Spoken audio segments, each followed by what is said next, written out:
Hi everybody, and welcome to today's recommendation for your speedbook dating. The book I'm recommending is Postscript by Cecelia Ahern, and believe me, that's very hard to say. Many of you might have seen the film P.S. I Love You or read the book. I loved the film, and when I saw that the sequel to the book was coming out, I wanted to read it, but I wasn't sure, having not read P.S. I Love You, that it would make sense. But a friend said it was absolutely fine to do that, and I found that it was a great read, and I wasn't disappointed. The main character of the book is Holly, and she's invited to speak at an event which was to be recorded as a podcast titled How to Talk About Death. No, I wasn't sure that would be the most easy podcast to listen to. She tells her story of the letters of her late husband Jerry, and he left them for her when he died.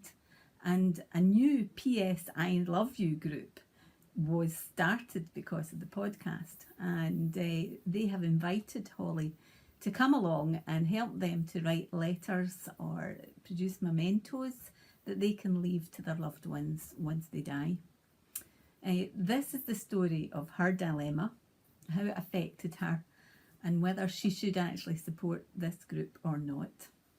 I know it sounds quite a sombre subject and a difficult scenario, but actually this is a lovely book, great characters, honest, very helpful, very cathartic, funny, and very well written.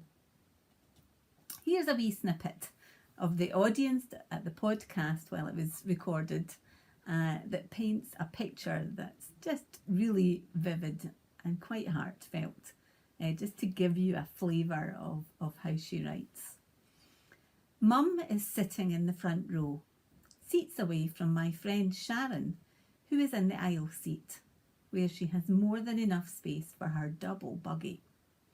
A pair of little feet, one sock hanging on for dear life, one sock off, peeks out from beneath a blanket in the buggy, and Sharon holds her 6-month-old baby in her arms.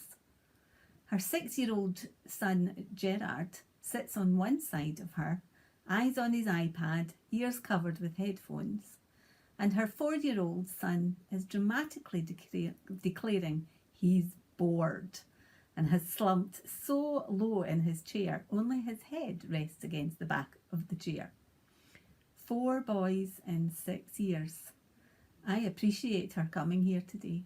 I know she's been up since the crack of dawn, and I know how long it took her to leave the house before entering it again 3 times for something that she forgot. She's here, my warrior friend.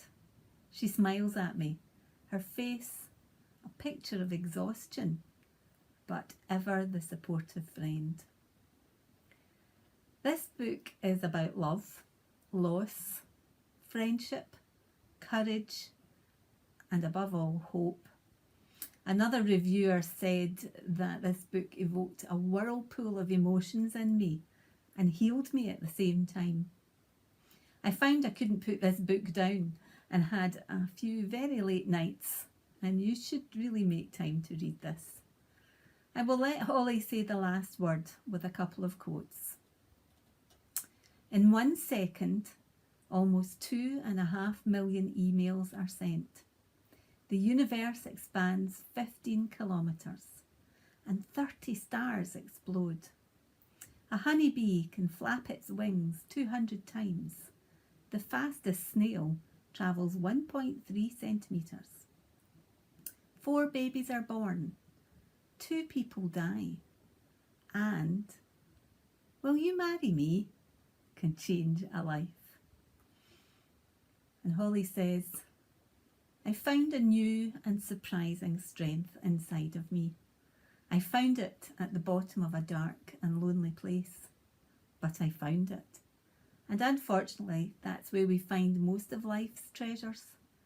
After digging, toiling in the darkness and dire, we finally hit something concrete.